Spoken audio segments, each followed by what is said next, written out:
ఒక వచనాన్ని మనం చదువుకొని ముందుకు వెళదాం. ఆదికాండము 4వ అధ్యాయము. ఆదికాండము 4వ అధ్యాయము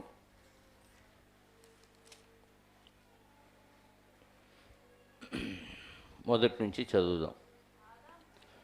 ఆదాము తన భార్య అయిన అవ్వను కూడినప్పుడు ఆమె గర్భవతి కయీన్ను కని, యెహోవా దయ వలన నేను ఒక మనుష్యుని సంపాదించుకున్నాను నేను. తర్వాత ఆమె అతని తమ్ముడైన హేబేలును కనెను. హేబేలు గొర్రెల కాపరి, కయీను భూమిని సేద్యపరచువాడు. కొంతకాలమైన తరువాత కయీను పొలము పంటలో కొంత యెహోవాకు అర్పణగా తెచ్చెను. హేబేలు కూడా తన మందలో తొలిచూలు పుట్టిన వాటిలో క్రొవ్విన వాటిని కొని తెచ్చెను. యెహోవా హేబేలును అతని అర్పణను లక్ష్యపెట్టెను. కయీనును అతని అర్పణను ఆయన లక్ష్య పెట్టలేదు. కాబట్టి కయీనుకు మిక్కిలి కోపం వచ్చి అతడు తన ముఖము చిన్నబుచ్చుకొనగా, యెహోవా కయీనుతో, నీకు కోపమేలా? నీ ముఖము చిన్నబుచ్చుకొని ఉన్నావేమి? నీవు సత్క్రియ చేసిన ఎడల తల ఎత్తుకొనవా? సత్క్రియ చేయని ఎడల వాకిట పాపము పొంచియుండును. నీ ఎడల దానికి వాంఛ కలుగును, నీవు దానిని ఏలుదువనెను. చాలండి. ప్రభువునందు ప్రియమైన దేవుని వారలారా, జాగ్రత్తగా వినండి. ఆది దంపతులకు మొట్టమొదట పుట్టిన కుమారుడు కయీను. అప్పుడు అవ్వగారు పలికిన మాట ఏంటంటే, యెహోవా దయ వలన నేను ఒక మనుష్యుని సంపాదించుకున్నాను అంది. యెహోవా దయ వలనే మనకు పిల్లలు పుడతారన్న విషయం మనం జ్ఞాపకం చేసుకుంటే, హేబేలు గొర్రెల కాపరి, కయీను భూమిని సేద్యపరచేవాడు. అంటే వ్యవసాయకుడు కయీను, హేబేలు గారు గొర్రెల కాపరి. ఇద్దరు విభిన్నమైన వృత్తుల్లో ఉన్నారు. దేవునికి అర్పణ ఇవ్వాలనే విషయం తల్లిదండ్రులు నేర్పించడాన్ని బట్టే వాళ్ళకి అలవాటు వచ్చింది. అయితే కయీను అర్పణిచ్చాడు. ఆయన వృత్తిని బట్టి పంటలో కొంత దేవుడికి అర్పణిచ్చాడు. హేబేలు గారు కూడా అర్పణిచ్చాడు. అయితే ఇక్కడ హేబేలు గారి అర్పణను మాత్రమే దేవుడు స్వీకరించాడు. కయీను గారి అర్పణ తీసుకోలేదు. ఇప్పుడు కయీను గారికి కోపం వచ్చింది. ఎవరి మీద రావాలి వాస్తవంగా కోపం? దేవుడి మీద రావాలి. ఎందుకు నా అర్పణను నువ్వు స్వీకరించలేదు, కారణం ఏంటి అని అడగాలి.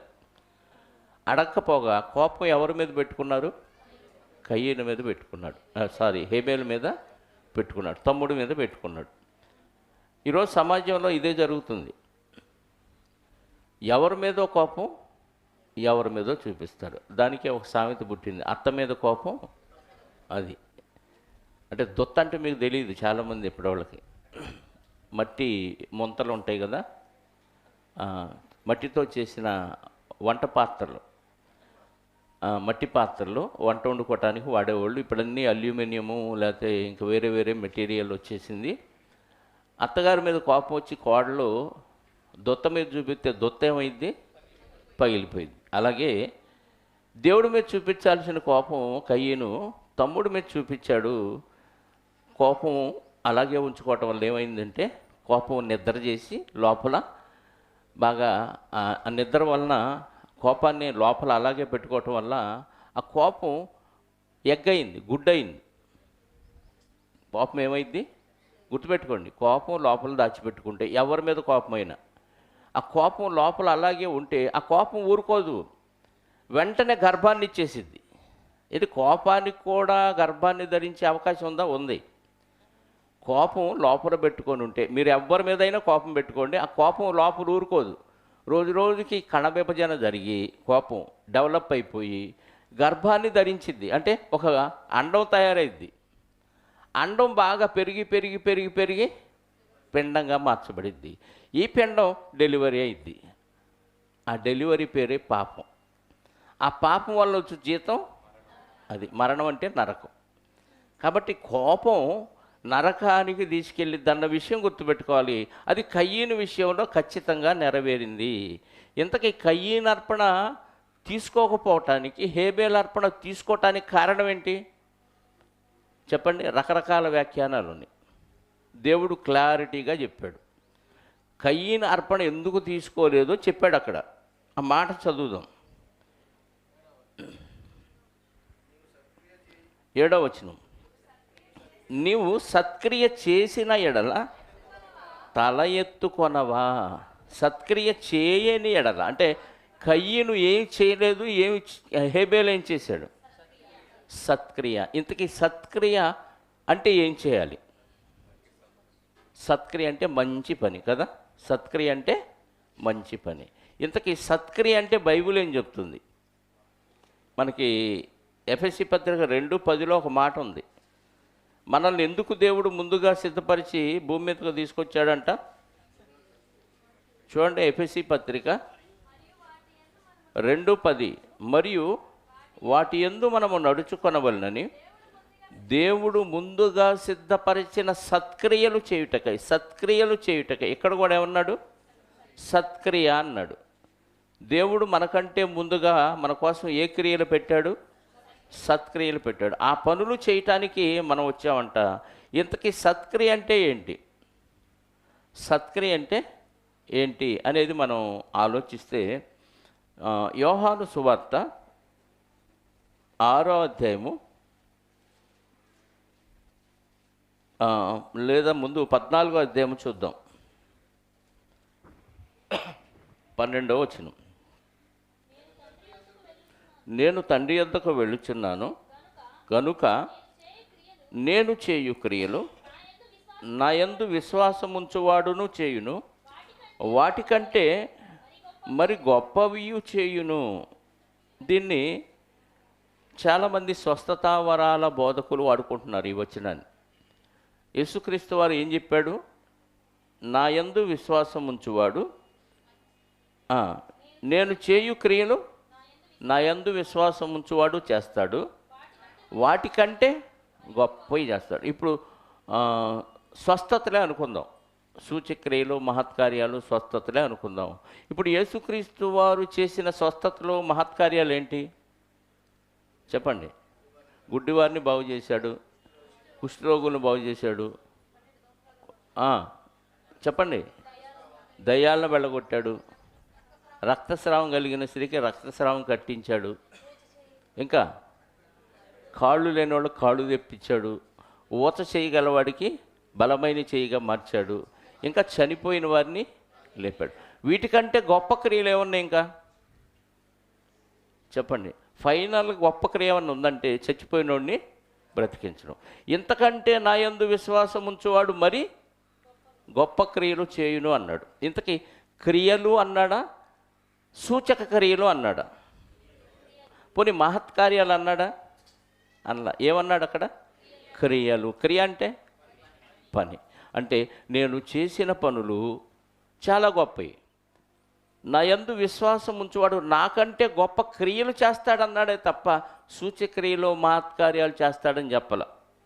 మన వాళ్ళు అవసరానికి వాడుకునే బ్యాచ్ కాబట్టి, ఇదిగో యేసునందు విశ్వాసం ఉంచినాడు ఇంకా గొప్ప క్రియలు చేస్తానన్నాడు కాబట్టి, ఆయనే చెప్పాడు కాబట్టి నేను అందుకే ఈ స్వస్థతలు చేస్తున్నానని వాడుకుంటున్నారు దీన్ని.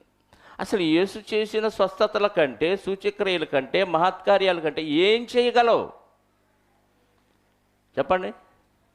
చచ్చిపోయినోడిని బతికించడం అన్నిటికంటే గొప్ప క్రియ. ఇంతకు మించి నువ్వేం చేస్తావు? ఏమీ చేయలేడు. ఇంతకు మించిన సూచక్రియలు మహత్కార్యాలు ఇంకేమీ లేవు. క్రియ అన్నాడు. క్రియ అంటే ఏంటంటే, క్రియ అంటే పని, సత్క్రియ అంటే మంచి పని. మంచి పని, ప్రపంచంలో ఉన్న అన్నిటికంటే మంచి పని ఏదైనా ఉందంటే, ఒక ఆత్మ నరకానికి పోకుండా యేసుక్రీస్తు ద్వారా పరలోకానికి చేర్చటమే మంచి పని. ఇప్పుడు మనందరం యేసుక్రీస్తు వారిని అంగీకరించి బాప్తీసం పొంది నరకానికి పోకుండా పరలోకం వెళ్ళటానికి మార్గాన్ని ఏర్పాటు చేసుకున్నాం. ఇప్పుడు మార్గాన్ని ఏర్పాటు చేసుకున్న మనం ఏం చేయాలి? అనేక మందికి అదే యేసుక్రీస్తు సువార్తను చెప్పి కొంతమందిని క్రీస్తులోనికి మార్చాలి. యేసుక్రీస్తునందు విశ్వాసం ఉంచే విధంగా వాళ్ళకు వాక్యం చెప్పాలి. ఇది సత్క్రియ. ఇప్పుడు 6వ అధ్యాయము అదే యోహాను సువార్త 29వ వచనం. యోహాను సువార్త 6వ అధ్యాయము 29వ వచనం. యేసు ఆయన పంపిన వాని యందు విశ్వాసం ఉంచుటయే దేవుని క్రియ అంటే అదే సత్క్రియ. దేవుని పనే సత్క్రియ. దీనికి మించిన సత్క్రియ ఇంకా భూమి మీద ఏమీ లేదు. నువ్వు 100 మందికి అన్నదానం చేసినా, గోదానం చేసినా, భూదానం చేసినా, వస్త్రదానం చేసినా అడు చచ్చిపోయేదాకా ఉపయోగపడుతుంది. చావు తర్వాత ఇది ఉపయోగపడదు. అంటే చనిపోయిన తర్వాత కూడా ఉపయోగపడే పని ఏదైనా చేస్తే అది సత్క్రియ, అన్నిటికంటే సత్క్రియ. ఇప్పుడు యేసుక్రీస్తు వారు జీవించిన కాలంలో ఎంతోమందికి సువార్త చెప్పాడు. 12 మంది మాత్రమే ఆయన్ని అంగీకరించారు. ఇంకా కనిపించకుండా అక్కడక్కడ కొంతమంది ఆయన్ని అంగీకరించారు. యేసుక్రీస్తు వారు చేసిన పనికి ఎంతమంది కనపడ్డారు మనకి ప్రత్యక్షంగా అంటే ఒక 12 మంది కనపడ్డాడు. అందులో ఒకడు దొంగ. ఇప్పుడు యేసునందు విశ్వాసం ఉంచిన పేతురు గారు కూడా అదే పని చేశాడు. యేసుక్రీస్తు చనిపోయి తిరిగి లేచిన తర్వాత పేతురు గారు కూడా యేసుక్రీస్తును గురించిన సువార్త ప్రకటిస్తే ఒకేసారి ఎంతమంది బాప్తిజం పొందారంట? అపోస్తుల కార్యాలు 2వ అధ్యాయంలో 40-41 చూడండి.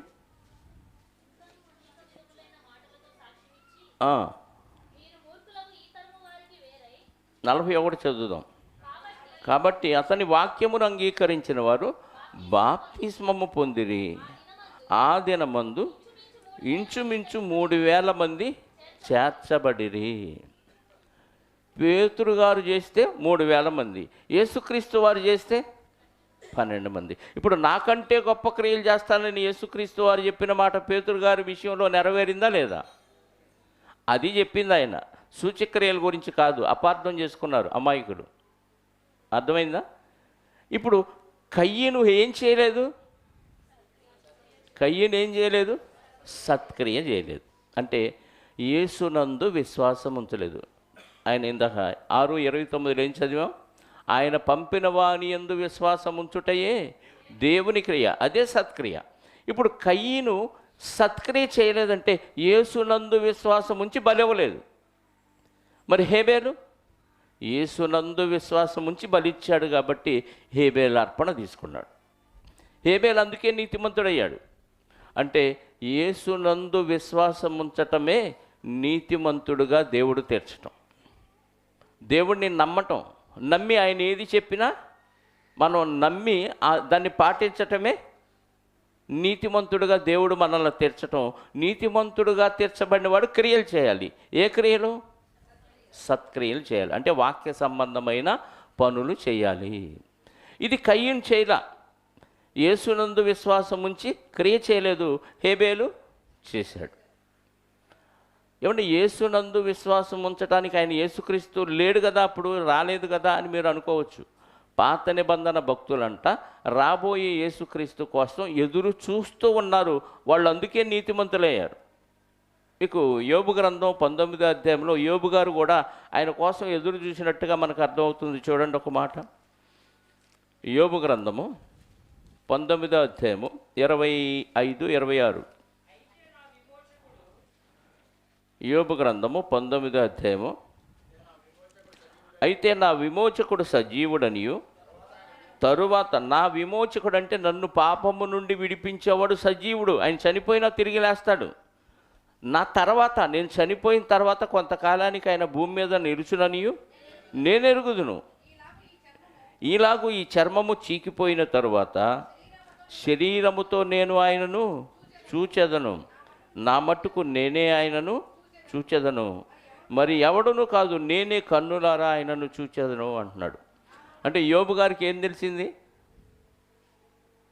నా విమోచకుడు సజీవుడు, ఆయన చనిపోయినా తిరిగి లేస్తాడు, నా తర్వాత ఆయన భూమి మీదకి వస్తాడు అన్న విషయం యోబు గారికి అర్థమైంది.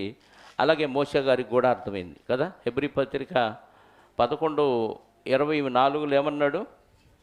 క్రీస్తు విషయమైన నింద గొప్ప భాగ్యమని ఎంచుకొని. మోషే గారి కాలంలో క్రీస్తు ఎక్కడున్నాడు అంటే రాబోయే క్రీస్తు కోసం ఇప్పుడే నేను పని చేయాలని మోషే గారికి అర్థమైంది. కయ్యను కూడా అర్థమైంది, కానీ ఆయన ఏం చేయలేదు? సత్క్రియ చేయలేదు. మరి హేబేలు ఏం చేశాడు? సత్క్రియ చేశాడు. అది తేడా. ఆ హేబేలేమో మంచి శ్రేష్టమైన ఇచ్చాడండి, కయ్యూనేమో తాలు తప్ప ఇచ్చాడండి, అందుకే తీసుకోలేదండి అని చెప్తారు. అక్కడ తాలు తప్ప ఇచ్చాడని చెప్పలా, దేవుడు క్లారిటీగా చెప్పాడు. నువ్వు సత్క్రియ చేసిన ఎడల తలెత్తుకొనవా, సత్క్రియ చేయని ఎడల వాకిట పాపము పొంచియుండును, నీ ఎడల దానికి పాపానికి ఏం కలిగిద్దంట? కోరిక కలిగిద్ది. నీవు దానిని ఏలుదువు. అంటే పాపమేమో భార్య అయితే కయ్యను భర్త అయ్యాడు. మీకు బాగా అర్థమవుతుంది. పాపమేమో భార్య, కయ్యనేమో భర్త అయ్యాడు. ఎప్పుడైతే వాక్య సంబంధమైన పనులు మీరు చేయకుండా సైలెంట్గా ఉంటారో, వేరే వేరే పనులు చేసుకుంటారో, ఎంట్రన్స్లో ఉంటుందంట పాపం. ఎక్కడ ఉంటుంది? వాకిట్లో ఉంటుంది. వాకిట్లో ఉన్న పాపం పొంచున్నప్పుడు నువ్వు సత్క్రియ చేయలేదు కాబట్టి దుష్క్రియ అన్నా చేయని నీలోకి వచ్చేసింది. అది నీలోకి వస్తే ఊరుకోదు, ఖాళీగా నిన్ను గర్భవతిని చేసింది. అవును, కయ్యన్ని పాపం గర్భవతిని చేసింది, గర్భవతుడిని చేసింది. ఇప్పుడు ఆడి గర్భంలో పాపం ఏమైంది? పరిపక్వమై పెద్ద గుడ్డు తయారై గుడ్డు పెట్టాడు. ఆ గుడ్డులో నుంచి ఏం బయటకు వచ్చిందంటే పాపం బయటకు వచ్చింది.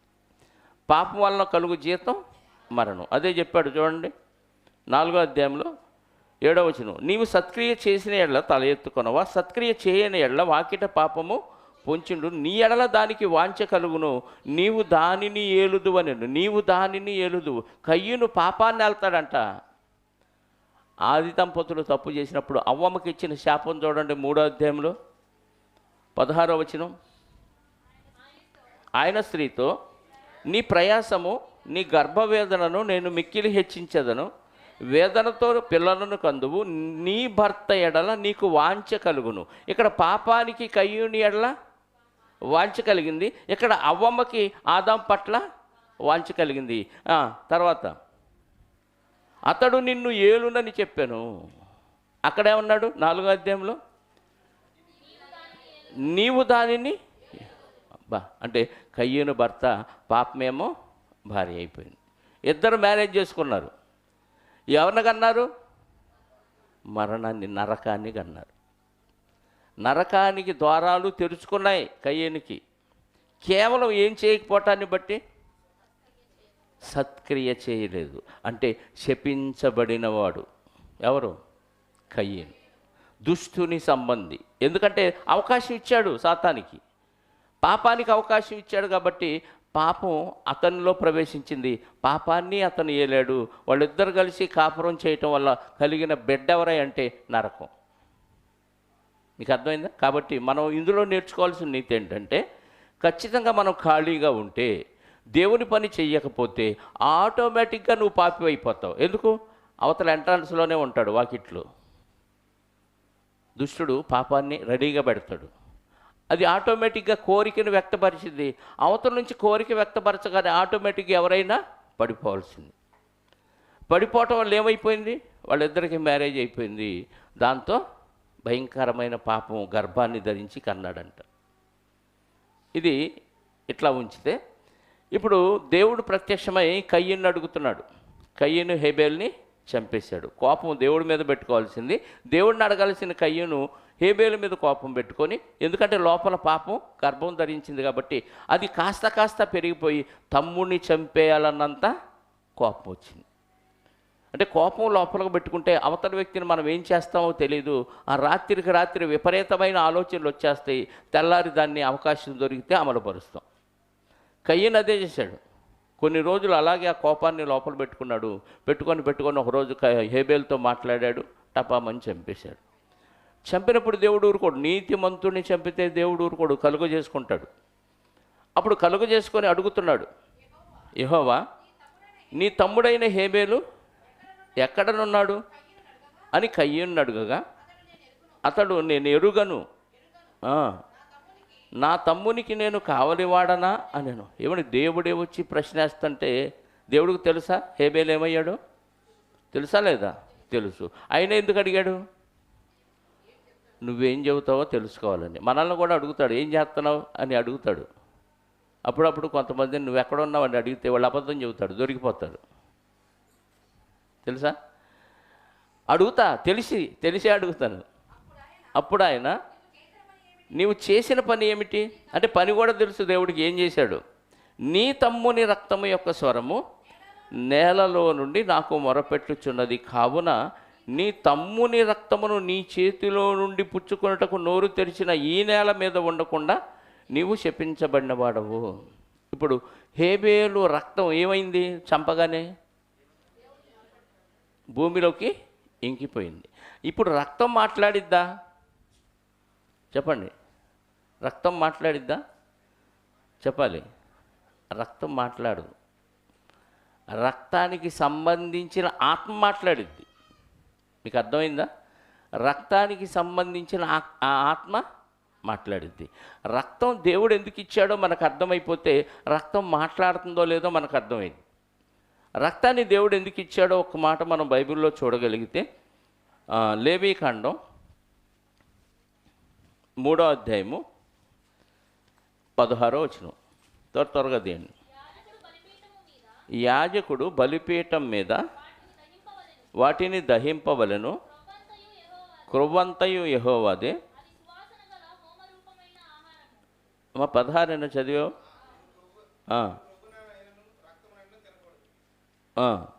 మీరు కొవ్వు అయినను రక్తమునైనను తినకూడదు. అంటే రక్తాన్ని ఏం చేయొద్దు అన్నాడు? తినొద్దన్నాడు. రైట్. అదే లేవీకాండం 7వ అధ్యాయము 26వ వచనం. అదే లేవీకాండం 7వ అధ్యాయము 26. మరియు పక్షిదే కానీ జంతువుదే కానీ ఏ రక్తమును మీ నివాసములన్నిటిలో తినకూడదు. ఎవడు రక్తమును తినునో వాడు తన ప్రజల్లో నుండి కొట్టివేయబడును. ఎంత సీరియస్గా చెప్పాడు చూడండి. రక్తాన్ని మీరు తినొద్దు. ఎవడైనా రక్తం తింటే, చిన్నప్పుడు మాకు రక్తాన్ని వండి పెట్టేది మా అమ్మ. నాకు తెలియదు అప్పుడు తినేసే భలే ఉండేది, ఎర్రగా టేస్ట్గా ఉండేది. ఇది తెలిసిన తర్వాత మానేశాను. రక్తాన్ని తినకూడదంట. అంటే అప్పుడు కదా అంటే ఎప్పుడు తినకూడదు. రక్తం రక్తమే. అర్థమైందా? 17వ అధ్యాయం అదే లేవీకాండం 10వ వచనం. 17వ అధ్యాయము లేవీకాండం 11 నుంచి చదువుదాం.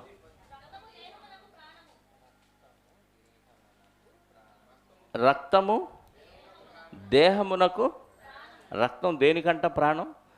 దేహానికి ప్రాణం పోయిందంటే రక్తం పోయిందని అర్థం.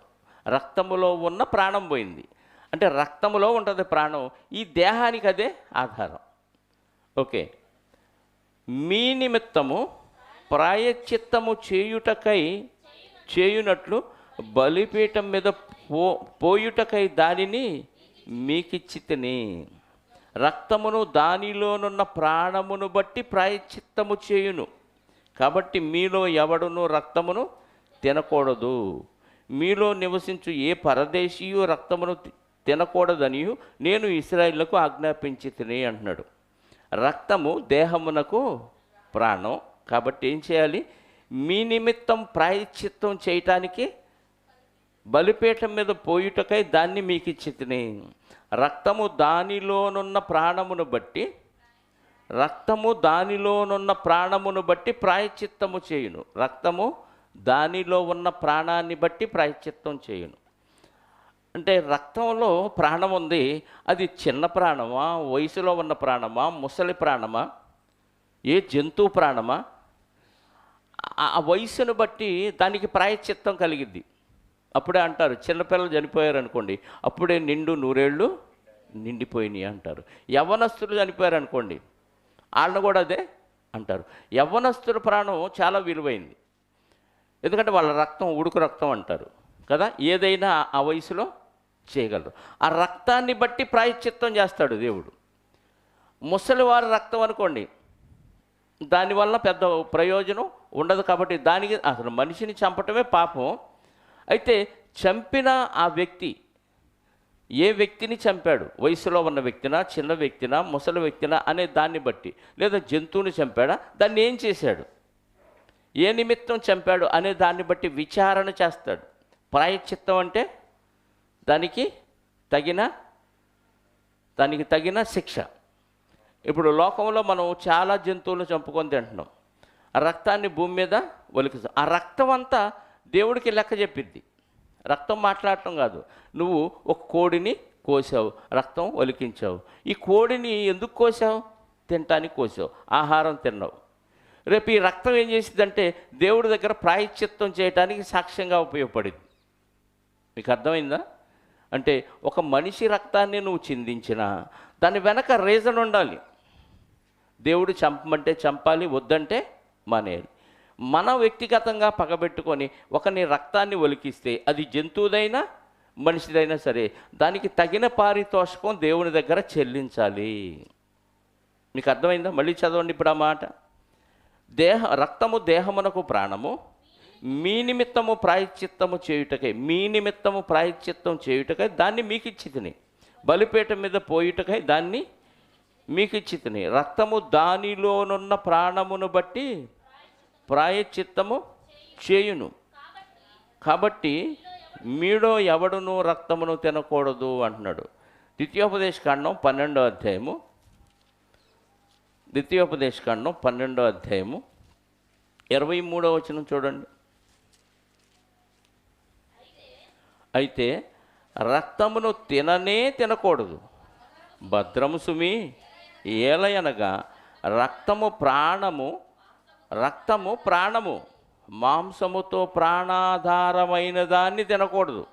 నీవు దాన్ని తినక భూమి మీద నీళ్ల వలె పారబోయవలెను. ఏం చేయాలంట? రక్తాన్ని నీళ్ళల్లో పారబోయాలి. ఎందుకు? ప్రాణాధారమైన దాన్ని తినకూడదు.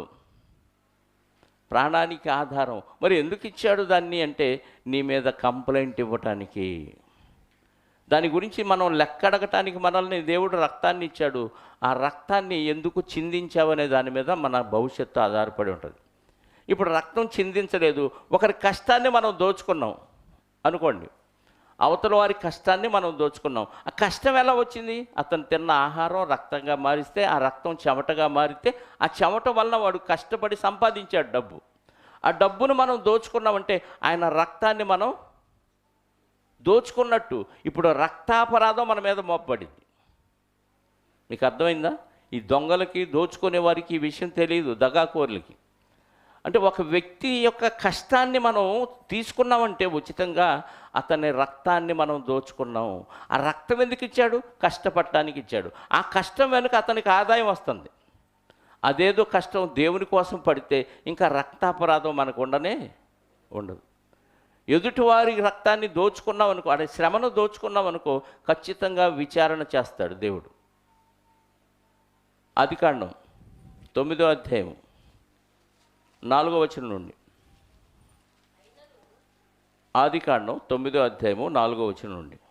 అయినను మాంసమును దాని రక్తముతో మీరు తినకూడదు, రక్తమే దాని ప్రాణము, మరియు మీకు ప్రాణాధారమైన మీ రక్తమును గూర్చి విచారణ చేయుదును.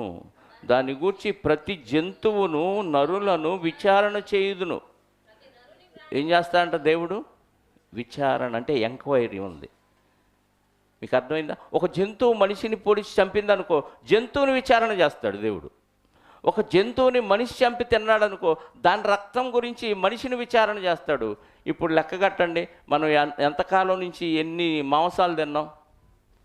మరి వాటన్నిటి గురించి దేవుడు విచారణ చేస్తే నువ్వు తిన్న ఆహారంతో ఏం పని చేశావు, ఎవరు పని చేశావు అని అడిగితే విచారణలో ఏమైపోతాం?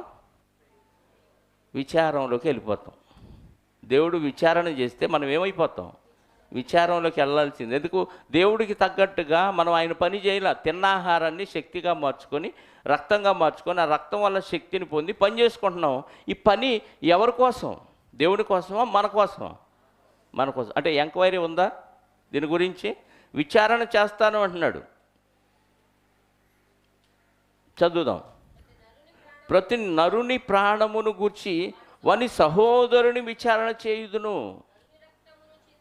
నరుని ప్రాణమును గూర్చి వాని సహోదరుని, నీ తమ్ముడి, నీ అన్న రక్తం నువ్వేం చేసావు అంటే, అన్న సొమ్ము తమ్ముడు దోచుకోకూడదు, తమ్ముడి సొమ్ము అన్న దోచుకోకూడదు. నీకు అర్థమవుతుందా? ఒకటి శ్రమను మనం దోచుకోకూడదు. దేవుడు ఎంక్వైరీ చేస్తాడు. లేదా అసలు చంపేశావనుకో, దేవుడు ఎవరిని అడుగుతాడు? ఎవరినైతే చంపావో, చంపిన వ్యక్తిని గురించి ఎవడైతే చంపాడో ఆ వ్యక్తిని దేవుడు విచారణ చేస్తాడు. అంటే రక్తం చిందించిన, అంటే కత్తితో పొడిచి చంపిన ఒక వ్యక్తి రక్తం నేల మీద ఒలికినా, లేదు అతని శ్రమను మనం దోచుకున్నా ఏమైంది? దేవుడు ఎంక్వైరీ చేస్తాడు. మనకి ఫ్రీగా వస్తే దోచుకుందామనే ఆలోచన ఉండేది ఎక్కువ మందికి కదా. ఆడి కష్టం వాడు ఎట్టన్నా బాని, మనకు లాభం వస్తే చాలు, అది నాశనం అయినా పర్లేదనే ఆలోచనతో ఉంటాం. దీనివల్ల దేవుడు విచారణలోకి తెస్తాడని గుర్తుపెట్టుకోండి. అక్కడ ఏమన్నాడు? ప్రతి నరుని రక్తమును చిందించువాని రక్తము నరుని వలననే చిందించబడును అంటున్నాడు. ఇప్పుడు హేబేలు రక్తాన్ని కయీను చిందించాడు. ఇప్పుడు కయీను రక్తం కూడా మరొక నరుడు చిందించాలి. కానీ కయీను కోసం కూడా యేసుక్రీస్తు వారు రక్తాన్ని చిందించాడు. దాన్ని ఉపయోగించుకోవాలి. కయీను సత్క్రియ చేస్తే ఉపయోగించుకున్నట్టు, చెయ్యకపోతే ఉపయోగించుకున్నట్టు. ఈ నరుని రక్తాన్ని చిందించిన కయీను కోసం కూడా యేసుక్రీస్తు వారి రక్తాన్ని చిందిస్తే కయీను దాన్ని ఉపయోగించుకోవాలా. దేవుడు వచ్చి అడిగినప్పుడు నీ తమ్ముడైన హేబేలు ఎక్కడా అంటే, అయ్యా అర్థమైపోయింది, నాకు నీకు అన్నీ తెలిసిపోయింది, నాకు అర్థమైంది, తప్పైంది, క్షమించు అంటే ఈ రక్తం ఉపయోగపడేది దేవుడి దగ్గర పశ్చాత్తాపడితే. కానీ పశ్చాత్తాపడలా. నా తమ్ముడికి నేను కావాలి, వాడు నన్ను ఎదిరించాడు దేవుడిని అంటే ఉపయోగపడే రక్తాన్ని వినియోగించుకోలేదు. కాబట్టి దోషారోపణ జరిగింది. ఇక్కడ విచారణ చేశాడు దేవుడు. ఇక్కడ ఆ విచారణలో ఏం బయటపడిందంటే కయీను హేబేలు రక్తాన్ని చిందించాడు. ఇప్పుడు హేబేలు ఆత్మ మొరపెట్టింది. హేబేలు ఆత్మ భూమిలో నుంచి మొరపెట్టింది, పాతాళంలో నుంచి. ఎందుకంటే పరదేశంలో ఉన్నవారు ఏమని మొరపెడతారంట? ప్రకటన గ్రంథం 6వ అధ్యాయము 9 నుంచి చదివితే, ప్రకటన గ్రంథం అంటే మరణించిన పరిశుద్ధుల ఆత్మలన్నీ పరదేశికి వెళ్తాయి కాబట్టి పరదేశంలో ఉన్న ఆత్మ ఏమని మొరపెడుతున్నాయో చూడండి. 9వ వచనం నుండి.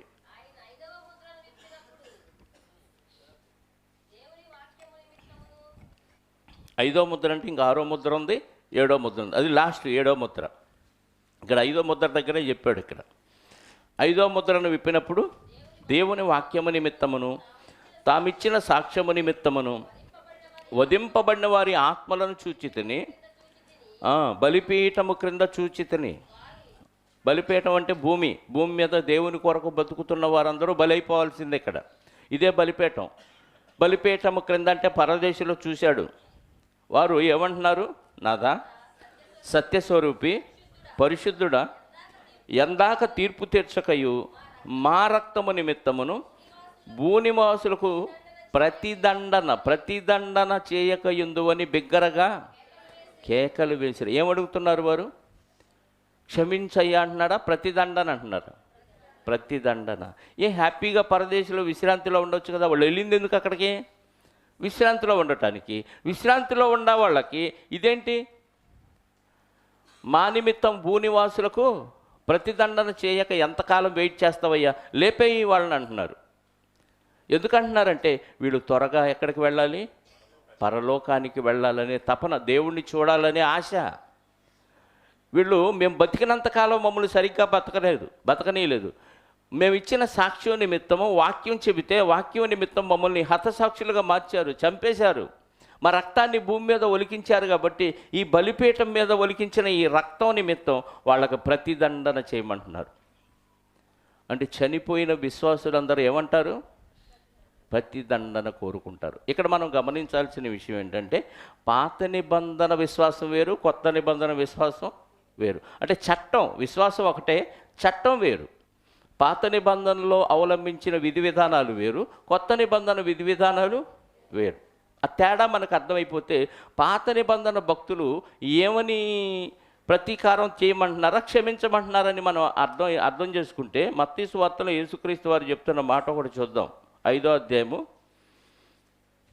మత్తయి సువార్త 5వ అధ్యాయము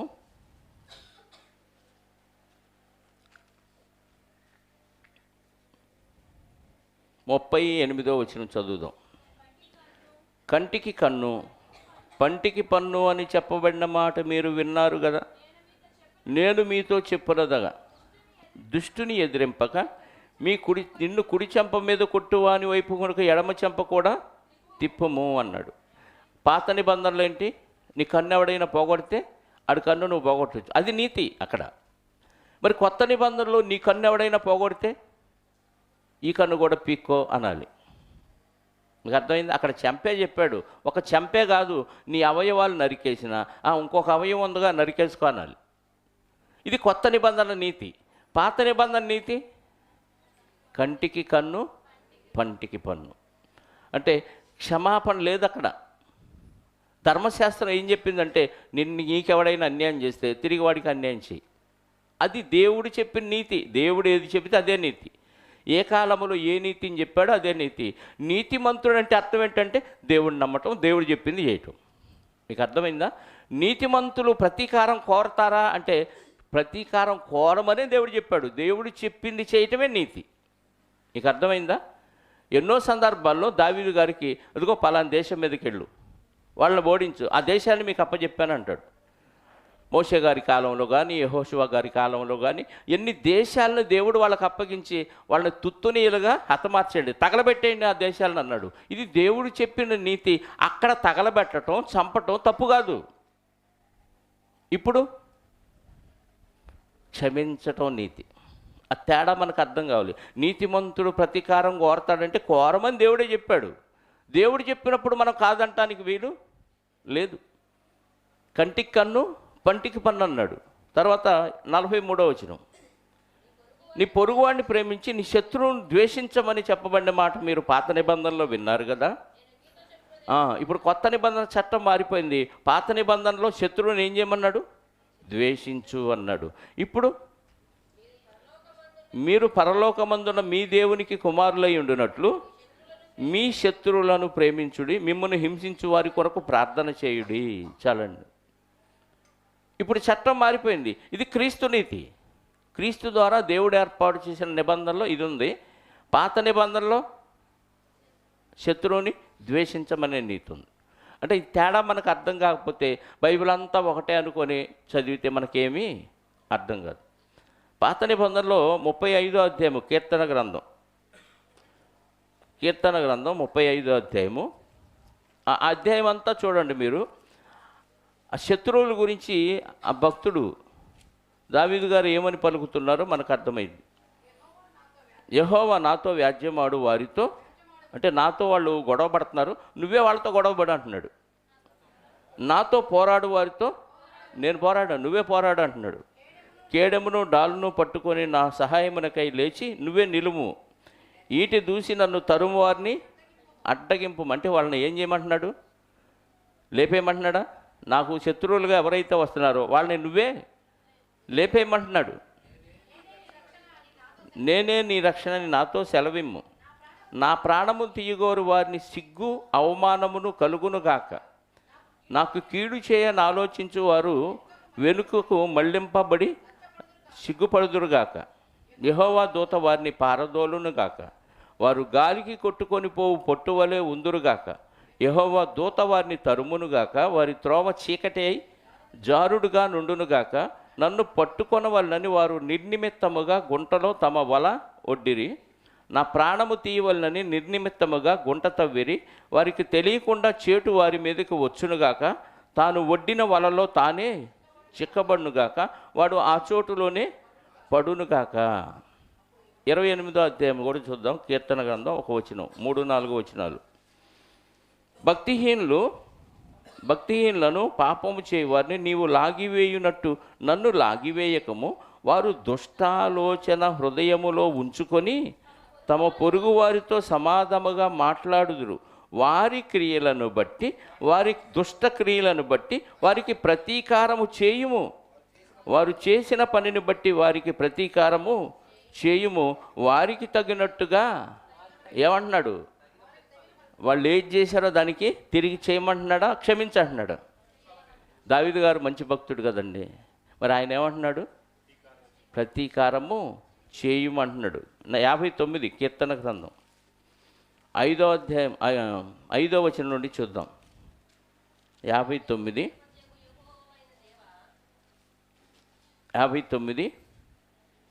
5వ వచనం నుండి. సైన్యములకు అధిపతి యెహోవా అయిన దేవా, ఇశ్రాయేలు దేవా, అన్యజనులందరినీ శిక్షించుటకై మేల్కొనుము. అంటే నిన్ను నమ్మని వారిని శిక్షించు. అధిక ద్రోహులలో ఎవరిని కనికరించకుము. సాయంకాలమున వారు మరలా వచ్చెదరు, కుక్కవలే మొరుగుచు పట్టణము చుట్టూ తిరుగుదురు. వినువారెవరునూ లేరనుకొని వారు తమ నోట నుండి మాటలు వెళ్ళకక్కుదురు. వారి పెదవుల్లో కత్తులున్నవి. యెహోవా, నీవు వారిని చూచి నవ్వుదువు, అన్యజనులందరినీ నీవు అపహసించదువు. నా బలమా, నీ కొరకు నేను కనిపెట్టుకొనిచున్నాను. నా ఉన్నతమైన దుర్గము దేవుడే. నా దేవుడు తన కృపతో నన్ను కలుసుకొనెను. నా కొరకు పొంచి ఉన్న వారికి సంభవించిన దాన్ని దేవుడు నాకు చూపించును. వారిని చంపకము, ఏలయనగా నా ప్రజలు దాన్ని మరిచిపోదురేమో.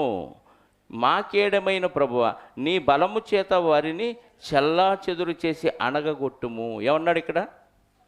చంపొద్దు, చెదరగొట్టు. మిగతా తరాల వాళ్ళు ఎలా ఉన్నారో చూసి పాఠం నేర్చుకుంటారు అన్నాడు. అదే కయ్యను విషయంలో జరిగింది. ఏం జరిగింది? చంపమని హేబేలు రక్తం మొరపెట్టలేదు, హేబేలు ఆత్మ మొరపెట్టలేదు. కయ్యేనికి బుద్ధి వచ్చేటట్టు, భావితరాల వాళ్ళకి పాఠం వచ్చేటట్టు అతన్ని శిక్షించు అని మొరపెట్టింది కాబట్టి దేవుడు శిక్షించాడు. లేకపోతే దేవుడు హేబేలు క్షమించమంటే దేవుడు ఎందుకు శిక్షిస్తాడు కయ్యన్ని? 3 శిక్షలు వేశాడు కయ్యనికి. ఏం వేశాడో చూడండి. 4వ అధ్యాయము ఆదికాండము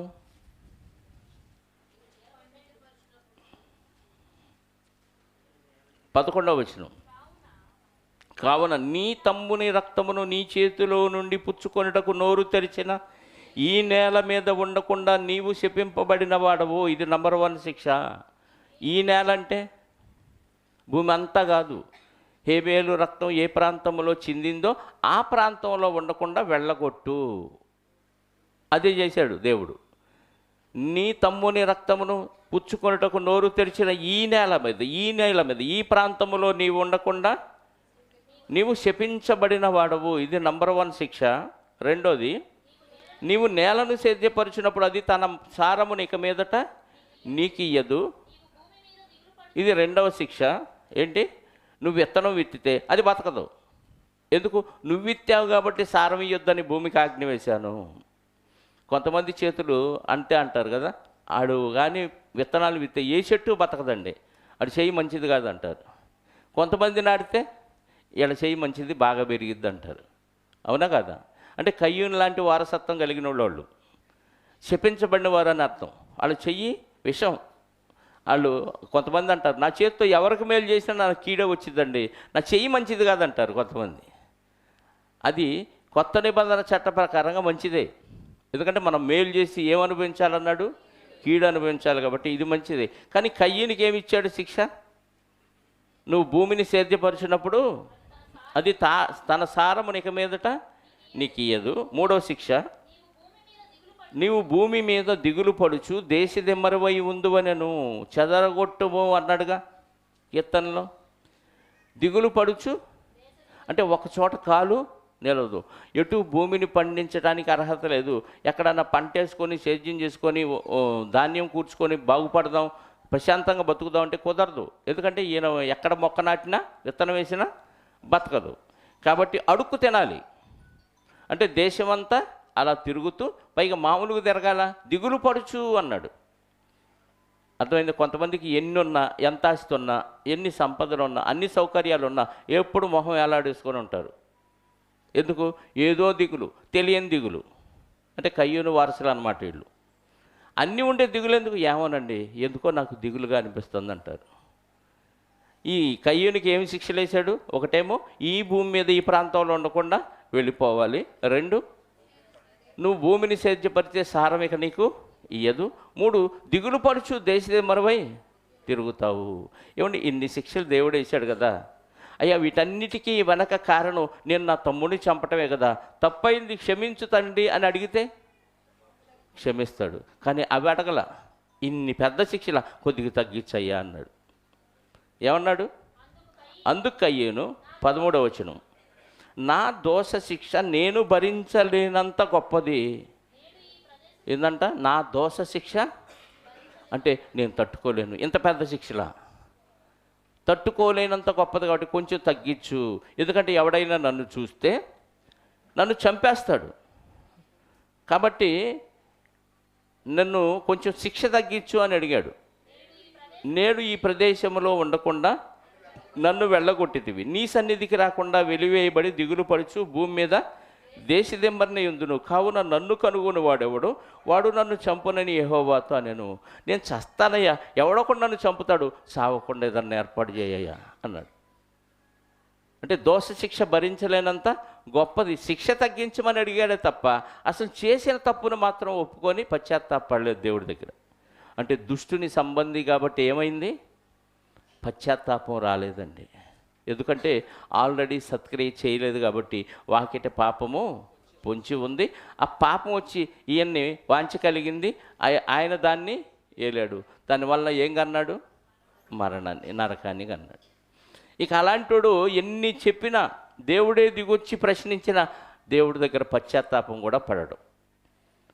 అందుకే దేవుడు ఆ 3 శిక్షలు వేస్తే, నన్ను కనుగొని వాడెవడు, వాడు నన్ను చంపనని యెహోవాతో అనెను. అందుకు యెహోవా అతనితో, కాబట్టి ఎవడైనా కయ్యూని చంపిన ఎడ్ల వానికి ప్రతిదండన 7 అంతలు కలుగుననెను.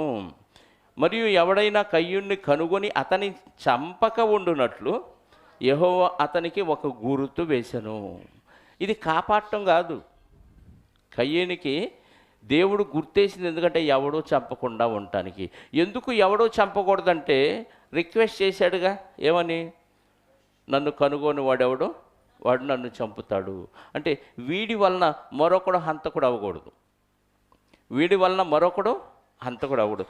వాళ్ళు హంతకులుగా కాకుండా ఉండటానికి ఇతనికి గుర్తేశాడు. ఈ గుర్తు చూడగానే ఓహో వీడు తమ్ముడిని చంపిన హంతకుడు, వీడిని చంపితే మనకి 7 అంతల ప్రతిదండన వచ్చిద్దని భయపడి వాళ్ళు హంతకులు కాకుండా చంపకుండా ఉంటారు కయ్యూన్ని. ఒకటేమో కయ్యూన్ని చంపటం వల్ల వాళ్ళు హంతకులు అవుతారు. వాళ్ళు హంతకులు కాకుండా కాపాడటానికి దేవుడు ఏం చేశాడు? కయ్యూనికి ముద్ర వేశాడు. అంటే ఈ ముద్ర చూడగానే వాళ్ళకి ఏమర్థమైంది? చంపాలని విషయం అర్థమైంది. కానీ చంపితే మనకే ఇప్పుడు ఈ కయ్యూనే ఎంత శిక్ష అనుభవిస్తున్నాడు. భూమిని సేద్యపరిస్తే భూమి సారమీదు, ఈ ప్రాంతంలో ఉండకుండా వెళ్ళగొట్టబడ్డాడు, దేశదిమ్మరిగా దిగులు పడుతూ తిరుగుతుంటే ఇప్పుడు 7 అంతల ప్రతిదండన కయ్యూని చంపిన వాడికి వస్తే ఈడెంత దరిద్రుడవుతాడు? వాడు ఆ ప్రాంతంలోనే దేశాలు పట్టుకు తిరిగితే, కయ్యూని ఎవడైనా చంపితే వాడు ఇక ప్రపంచం మొత్తం దరిద్రుడిలా తిరుగుతాడు అనమాట. అర్థమైందా? వీడి పరిధి కంటే వాడి పరిధి ఎక్కువైపోయింది. కాబట్టి అతన్ని చూసి, అతనికున్న గుర్తును చూసి ఎవడు హంతకుడు కాకుండా ఉండటానికి దేవుడు చేసిన మేలది. భవిష్యత్తులో ఉన్నవారికి తప్ప కయ్యూనికి మేలు కాదు, అది కయ్యూనికి కీడు. ఎవడు ఒక్కసారి చచ్చిపోయాడు అనుకోండి, ఇక్కడ ప్రాబ్లం లేదు. కానీ కయ్యూను దినదినము ఆ శాపానికి గురై దరిద్రుడుగా ఉండి అడుక్కు తింటూ దేశాలు బట్టి తిరుగుతూ పైగా దిగులుతో తిరుగుతుంటే చూసిన వారికి ఏమనిపించాలి? ఇలాంటి బ్రతుకు ఎవడికి వద్దు అనుకుంటారా లేదా? అది భావితరాల వాళ్ళకి పాఠంగా నేర్పించడానికే దేవుడు కయ్యూనికి శిక్ష వేశాడు. అదే హేబేలు అడిగింది. హేబేలు రక్తం మొర పెడుతుంది. మొర అనగానే మీకు అర్థమైపోవాలి, మొర అనగానే మీకు అర్థం అవ్వాల్సింది ఏంటంటే ఆడిని శిక్షించు. మొర అనగానే మనకు అర్థం అవ్వాల్సింది ఏంటండి? అవతల వ్యక్తిని శిక్షించమని వేడుకోవటమే మొర. దేవుని సన్నిధులు బాగా ఎక్కువగా అడిగేదాన్ని మొర పెట్టడం అంటారు కదా. మరి సమయం అయిపోయింది కాబట్టి మిగతా భాగం వచ్చే వారం ఆలోచిద్దామా? ఓకేనా? ఇంకా గంట ఉంటుంది, మళ్ళీ కూర్చుంటారా? ఇంకా ఉంది, పాత నిబంధనలు చాలా ఉన్నాయి. వచ్చే వారం ఆలోచిద్దాం, ప్రార్థన చేసుకుందాం. పరిశుద్ధుడు అయిన మా పరలోకపు తండ్రి, మీ ఘనమైన శ్రేష్టమైన నామాన్ని బట్టి స్తోత్రాలు. ఏ కాలంలో వారికి ఆ నిబంధన ఇచ్చారు, ఆ నిబంధన వారు అనుసరించటమే నీతి. కొత్త నిబంధనలో యేసుక్రీస్తు ద్వారా ఆయన రక్తం వలన ఇచ్చిన నిబంధన మాకు ఇచ్చారు. ఇప్పుడు క్షమించమనే నీతి మాకు ఇచ్చినందుకు మీకు స్తోత్రాలు. శిక్షించటం ఈజీగానే ఉంటుంది, కానీ క్షమించటం చాలా కష్టం. అది మీ కుమారునితో సారూప్యము కలిగిన వారికి మాత్రమే సాధ్యమవుతుందన్న విషయం అనుభవ జ్ఞానంతో మేము నేర్చుకోవాలి నాయన. లోకంలో ఎన్నో అరాచకాలు, అక్రమాలు జరుగుతున్నాయి. క్రైస్తవుల మీద భయంకరమైన దాడులు జరుగుతున్నాయి.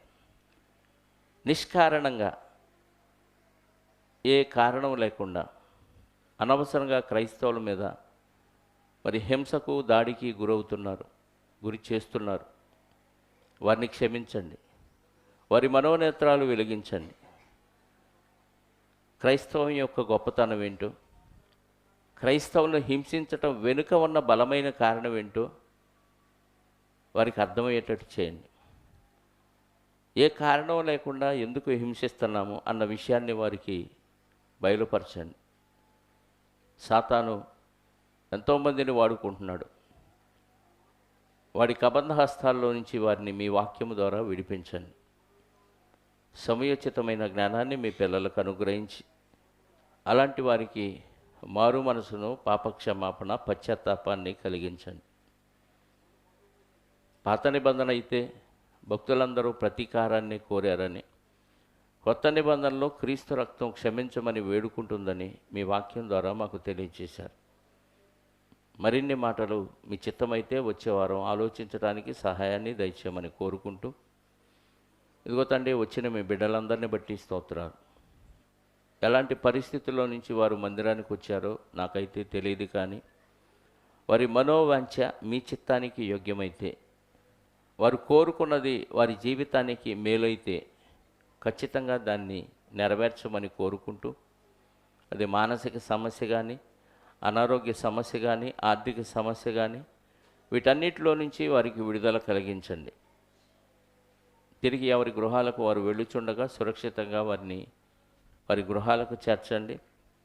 సాయంత్రం అనమర్లపూడిలో జరగబోయే ఆరాధనలోను, తెనాల్లో జరగబోయే ఆరాధనలోనూ మీ సహాయాన్ని కోరుకుంటూ, మహిమ, ఘనత, ప్రభావాలు మా అందరి ద్వారా మీరే పొందుకొనమని, వచ్చిన బిడ్డలందరిని బట్టి మరొకసారి మీకు కృతజ్ఞతాస్తుతులు మీ కుమారుడైన క్రీస్తు ద్వారా చెల్లిస్తూ, మా రక్షకుడు, మా పాప విమోచకుడు, మా ప్రాణదాత అయిన యేసుక్రీస్తు వారి స్వస్థత కలిగిన నామములో ప్రార్థించి అడిగి వేడుకొనుచున్నాను పరలోకపు తండ్రి.